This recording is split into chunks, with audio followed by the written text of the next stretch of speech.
just do it fast, do it wrong, and do it again. So I'm always teaching that philosophy successfully, unsuccessfully, whatever. But that's my struggle.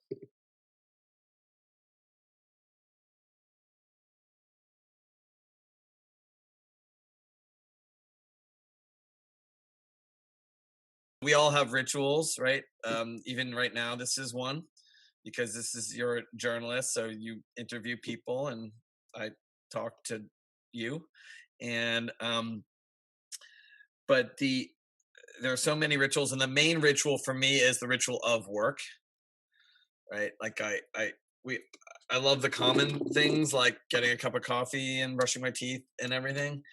But for me, every day it's about showing up to the studio for 30 years without rain or shine. And but there are so many other rituals that link in it. So it's a broader term. I mean, the for me the role of the flaneur, of the person who walks the street, is a ritualistic act. You don't you kind of do it every day, and it's a meditation. And for me, if the ritual of work and building things, right? Like I've got this is a little zine about it, with all the works in it. Of the work is inspired by so many things, but one of the main things is of the streets.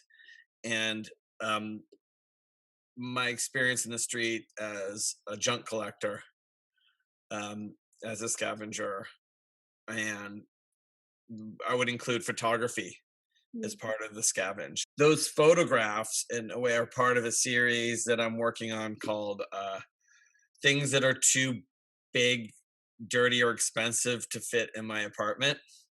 Things that I want, like I would love a New York City garbage truck, but the idea of like parking such a thing would I can't manage the expense. Is literally bigger than a white elephant.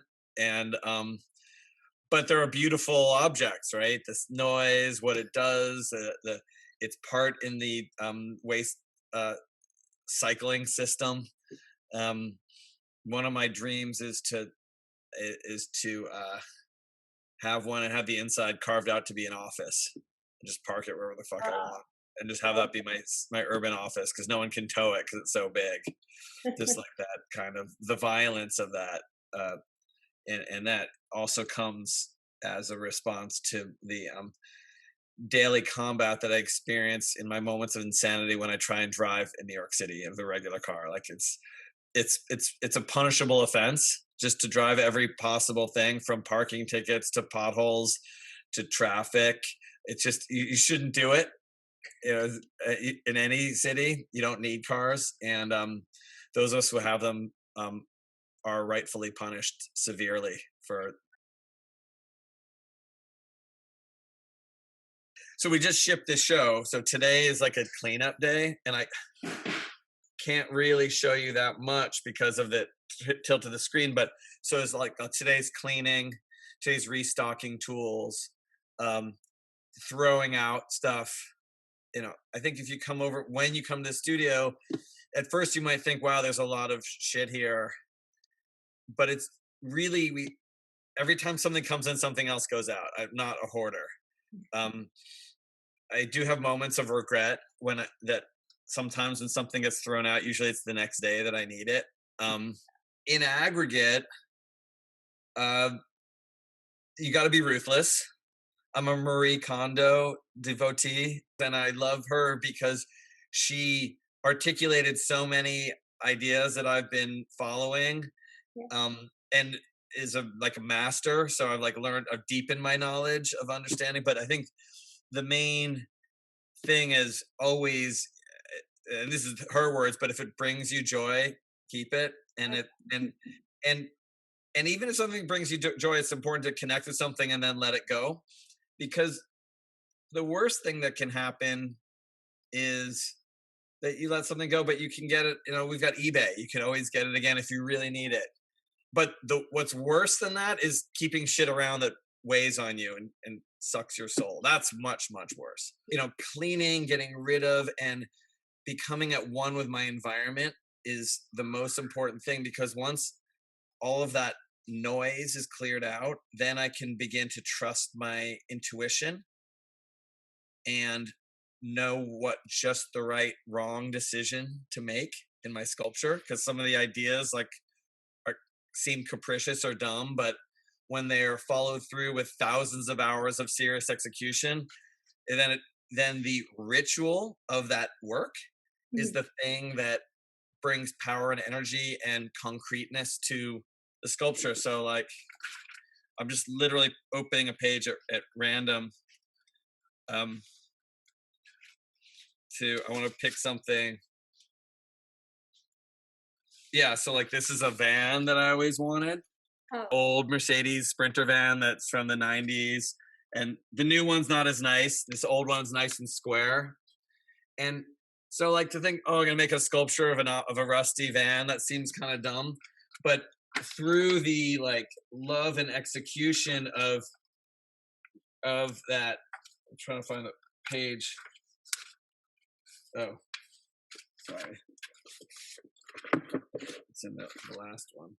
You know, through really obsessing, oh yeah. it gets pretty good, Mm. because you see all the detail and all that. Like these are all mistakes that have been fixed over and over again till it just got right. And that pastiche of materials and techniques and marks and glue drips and cum stains and screw heads and all that stuff, like, but it's authentic. It's not like I went out set out to make it look all fucked up like that. It was just like putting a lot of time, and then it becomes, Yeah. at some point you stop.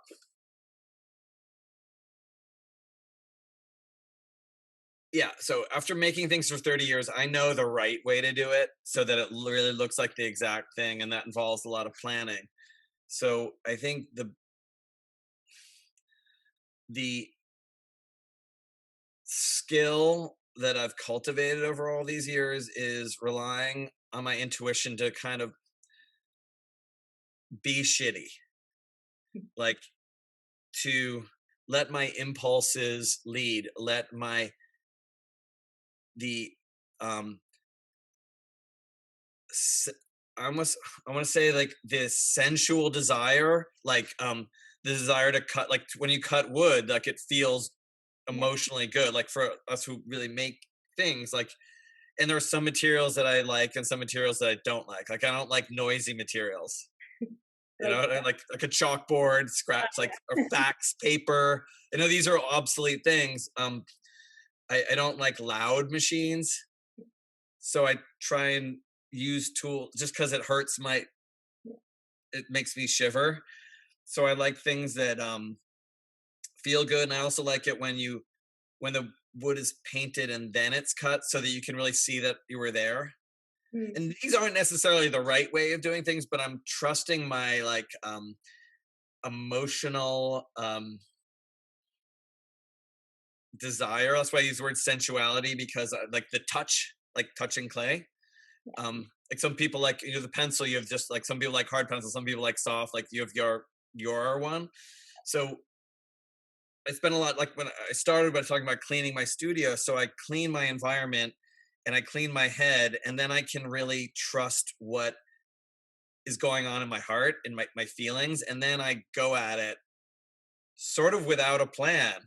Yeah. Although I've been planning the whole time, because while I'm sweeping, I'm thinking, I'm sorry to use this word, but I'm meditating on the van. I'm meditating on the idea of I want to make this van, and like, what do I like about it? Well, the old one was nice and square. The new one's kind of curvy and gross. It looks like it was computer designed. The old one was probably drawn by hand. Maybe it was like the end of cars being drawn by hand, and now they're all drawn by computers. And maybe I don't really understand that, but I can sense it on some level, right? Because Mm. it's a little rougher, and I don't know. I'm guessing. I don't know if that's true, but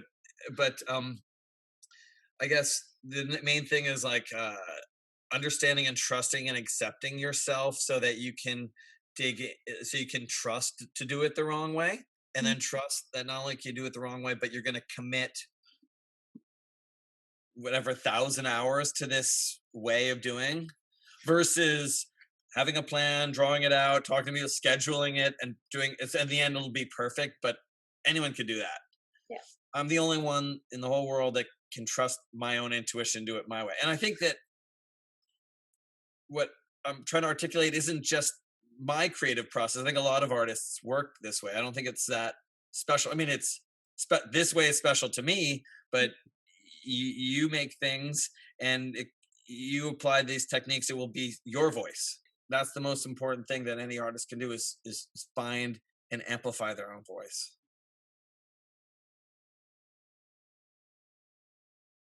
I think it was always bricolage. I maybe didn't have that word.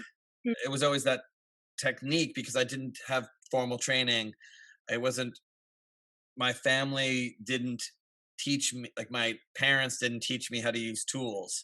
I had sort of learned on my own or through friends kind of casually. It was never I never went to school for it. So I was always figuring it out, and I was lucky enough to be in environments where all that mattered was getting it done. And I was talking to a younger artist just yesterday who said, "Oh, I'm so ashamed. I didn't want to show you my work because I didn't think it was good enough, and it's really rough around the edges." And I told her, "Yeah, the work is really good, um, and it is rough around the edges, but do what you're doing for another whatever 20 years, 30 years on top of where you are now. You'll be where I am. But it's not important that the edges be polished. In fact, if you're just starting, like it'd be crazy if the edges were polished. What's important is that the core is authentic, mhm. and slowly it will radiate out and the edges will become polished. But what matters is that the core is an expression of who you are, regardless of how polished that is. That's like key. I mean, I think that's the secret to any artist in anything is like that it be you. And at 50, almost 55 years old, I'm still working on this concept. Like I'm not perfect at it. I make mistakes. I go too far. I don't go far enough. You know, I work with a big team of people, and it's very difficult to make to keep the team being an amplifier of my ideas rather than letting me drift into relying on someone's superior skill. Because with 20 people here, there's someone here who's better at nearly every technique than I am. Specialists like Yeah. Luke's so much better at ceramics, and Chris is so much better a welder. Um, Aram is negotiating. So as long as it all kind of like feels like me, that's important. But it does require a constant reminder to make sure that things have my voice.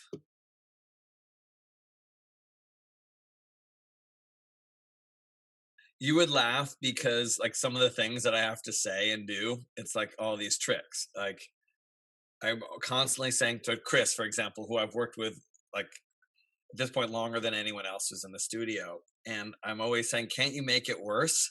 I'll have to redo something four times. But by doing it four times, you get that accretion of resin, that the inside of the van with all that texture. And so he'll do it right the first time, probably quicker. So there's this old expression. I'm a Yankee. I'm come from New England. That's where I grew up. And there's a tradition of Yankee craftsmen, of American uh, uh, horrible, puritanical, conceptually rigid people that escaped England because of the tyranny to make an even more tyrannical state that we live in now today, this unbelievably racist country, and that we're just learning how we're through the internet, we're learning more and more about what's going on. But so at the root of it are these kind of fucked up criminal people that left one place to start a new utopia but fucked it up and made it even worse.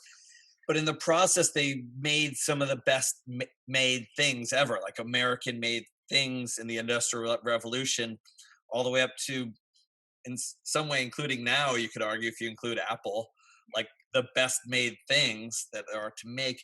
So there is this old expression, this Yankee craftsman expression, there's never time to do it right, but there's always time to do it again, as an admonishment to young craftsmen who rush through things. So I always take that critique as my motto, like just do it fast, do it wrong, and do it again. So I'm always teaching that philosophy, successfully, unsuccessfully, whatever, but that's my struggle.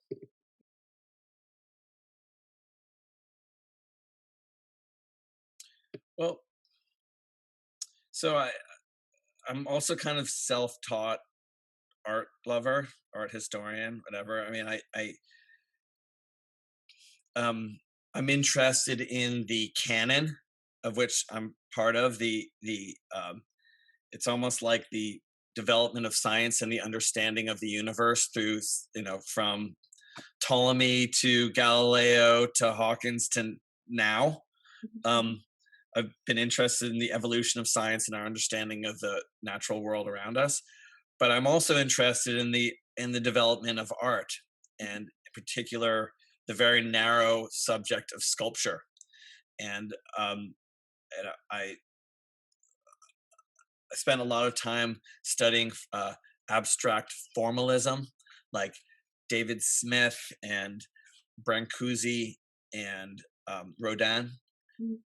and Noguchi, or maybe here let's pick an art going from like Noguchi, who worked for Rodin, who Noguchi, who worked for Brancusi, who worked for Rodin. And Rodin is the first modern artist in my perspective, because he was the first sculptor to really like show fragments and parts of bodies, and really repeat parts in different sculptures and make molds and engage with the modern reproductive process. And he was the first artist sculptor in the age of mechanical reproduction, where he engaged this, like, I don't think his techniques were revolutionary, but his decisions were, and they were clearly a reflection of our changing times, of repetition, of the beginnings of photography, and you could kind of see it conceptually in his work. And then all that led to Brancusi's sort of big move about making the pedestal part of the work, because you walk into a sculpture exhibition even today, and you'll see white rectangular blocks with something sitting on top, and there's very little consideration. All that's doing formally is raising the floor up to eye level, and it's making a little floor, a tableau or table. And I still think that's really stupid, because either exhibit it on the floor and make sure that everyone can get on their hands and knees and do that and look, which they're never going to do, or maybe make the floor lower so that you're at eye level. Or what people do is they raise the pedestal to eye level, and that's a function. But then you're looking at a room full of pedestals. And Brancusi was the guy who kind of just said, okay, well, if that's going to happen functionally, let's make that pedestal complementary to the form that's on top.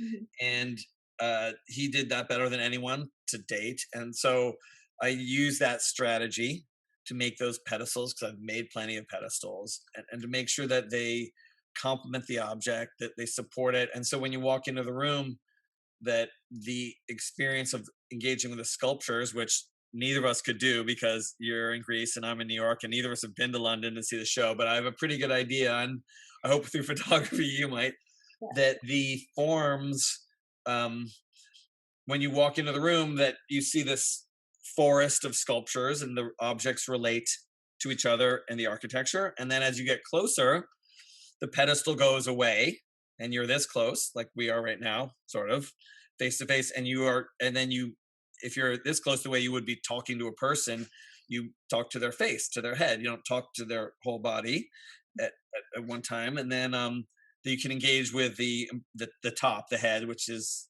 the uh, the communications part of the sculpture of the person. Yeah.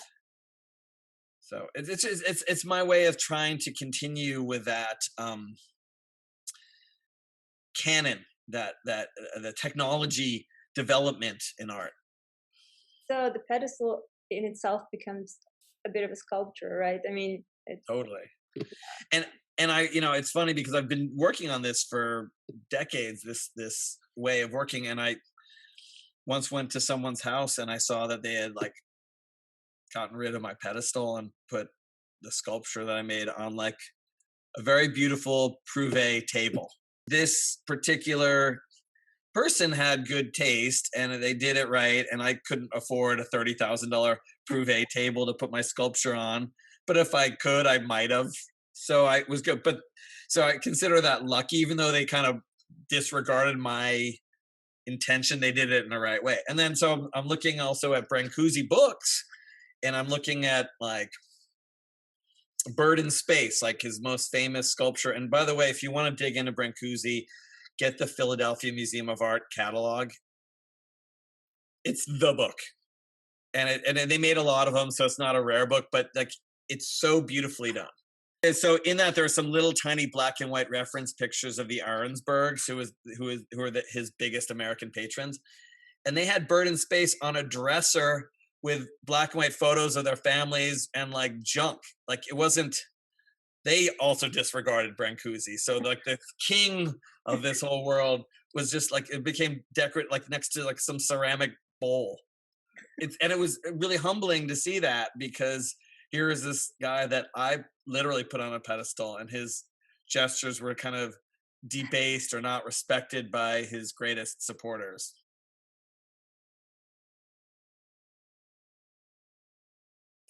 I think there's the things that are the objects that are represented are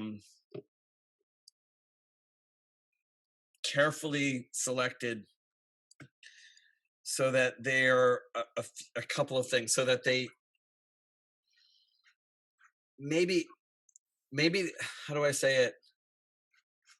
I'm not even necessarily making my own version of something else. I am making my own one. So whether it's a van, like I can't have a van like that because they're too old and shitty and I can't park them. So I made it as big as I could manage, or like there's a sculpture of a Barbie. I don't know if you saw the Barbie. Like I really wanted Barbie when I was a child. And so, and I wanted her like sexually, like just like as a like fertility goddess, or a fetish, like almost like the way African art, like it's, you're praying or thinking positively towards making babies, but before that it's sex. And that's why like you'll see male fetishes, female fetishes. So I think from an early age, like a pre-sexual age, I was still like programmed or chipped to be attracted on some level to like her plastic breasts or whatever. So in a way, me making that Barbie is a way to connect with those old feelings. I'm sure I could cast my own plastic Barbie, but by sculpting it, and like if you look, there's a picture like her legs are held on with a wing nut, Yeah. which is like part of, and that's like it's like too big of a nut, but it's important because that's who I am, and she's also kind of like a little bit looks like my wife a little bit. So like there's a sympathetic magic, and yeah, there's a connection with my real life. So it's kind of like a doll about her.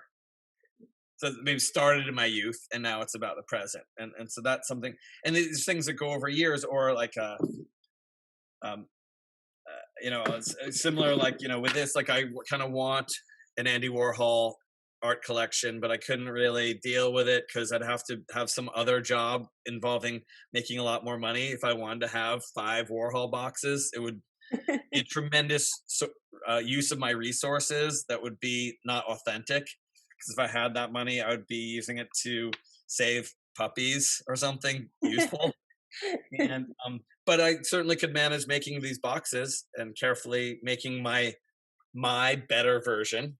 Yeah. And you would never display Warhol boxes in this Brancusi like shape, but this is an opportunity for me to synthesize those two things. So they're not just everyday objects; they're everyday objects that have a connection to, or like Tide bottle, which is the detergent that I use. So Tide's it's used as gray market currency. It's the most shoplifted item in my neighborhood. So when you go into stores, it's always behind glass because you can you can pay for drug transactions with Tide. I didn't know So that. yeah, it's a real thing, and it's also counterfeited. People make fake Tide. So if you Google it, you can learn all about it, and it's only Tide. Yet it's like a beautiful color. Yeah. Like it's like a pop art shape. It's got a handle. I think people like the way it smells, but it's strange. It's like it's almost like um the illusion of money, right? Money's an illusion, but we all agree on it, so it's real. I think whatever the black market community, I don't really know how it started, agrees that a bottle of Tide is that in the store is $35 is worth. It's probably worth like $10. I don't really know. I've never Crazy. bought drugs with a bottle of Tide.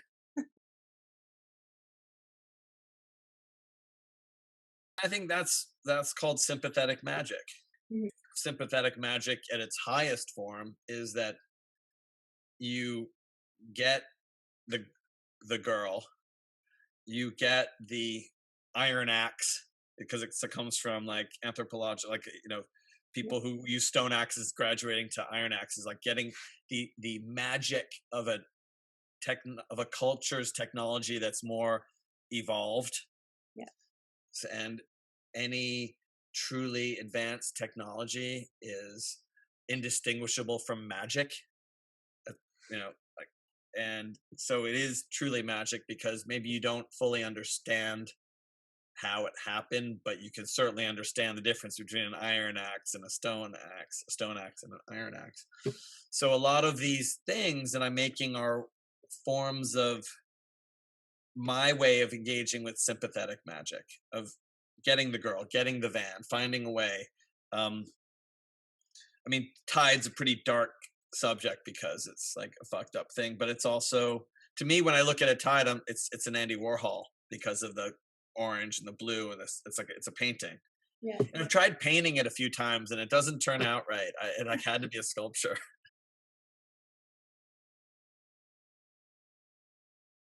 So those ice boxes are in front of bodegas and delis everywhere, and there's one that's just that shape that's near my house, and it's actually really near the bakery that I go to. So sometimes I'm waiting outside in the hot sun, annoyed, and I'm like, that's my buddy who's always there 24 hours. And so I got looking at it, and it's just like it was kept haunting me, like that person that you run into on the street that you can't get away from, but then is like part of your community. And then the surveillance cameras on top are panopticon, are ever present watching. And I just kind of want to put them together. I mean, bodegas have surveillance; it's part of it. It has to. It's because they're 24 hours. They're dangerous environments, and you have to. If you run a bodega, you gotta treat it right. And I kind of want to bring those two things together in a transparent way. Um, I always think it's interesting. There's two kinds of surveillance. There's like a hidden camera, and then there's the panopticon, the camera that says, "Hey, you're being watched." But is someone watching the camera? Yeah. I don't know, but it evokes the fear because like the thing about the modern police state is it's not that you're being watched; it's that you could be Yeah. watched. And I'm forever interested in this concept, not just from a like crime policing political state, but from my own sense of being observing others and being observed myself. Even this moment, like I'm not really sure who else is watching this. I'm not really sure who else will watch this. I'm not really sure what of what's being said will be observed by others, and as such, I'm very self-conscious Mm. of like every word I'm saying. I'm being careful, um, and while at the same time trying to be as open and vulnerable, so it's a worthwhile interview for you. And these feelings are forever, constantly. I know that you're on Zoom all the time, like all of us, and uh, I just put my ring light on. This is you can kind of see with and without it, and how we appear. Like you can't tell how I smell, but you can see, or there might be clues. And those um though all of those feelings, all those fears and desires are brought to present in this time. So and to me, those are all the things that that camera represents. Yeah, because to me it was very interesting. I always also get the same idea that whenever there's a camera, whether it's working or not, and in this case it's even made of, wood or cardboard. So, but it still evokes that feeling of like you have to be self-conscious and like behave in a certain way around it. So it's, for me it's very interesting to see it in a sculpture and to like, I mean, if I was there, I would experience it probably in this way. So I think it's real, even if it's out of wood. yeah. It's kind of like the natural fear thing when butterflies have dots on their wings because they evolved because it was a mutation, but at first, but then the ones that had dots were less eaten by other people because they look like predators, and then they reproduced, and so they trigger that fear, and so we will evolve to reproduce based on fear of cameras. Really nice to meet you, and thank you so much for Same. your time. Thanks for the interview. You're awesome. Love talking with you.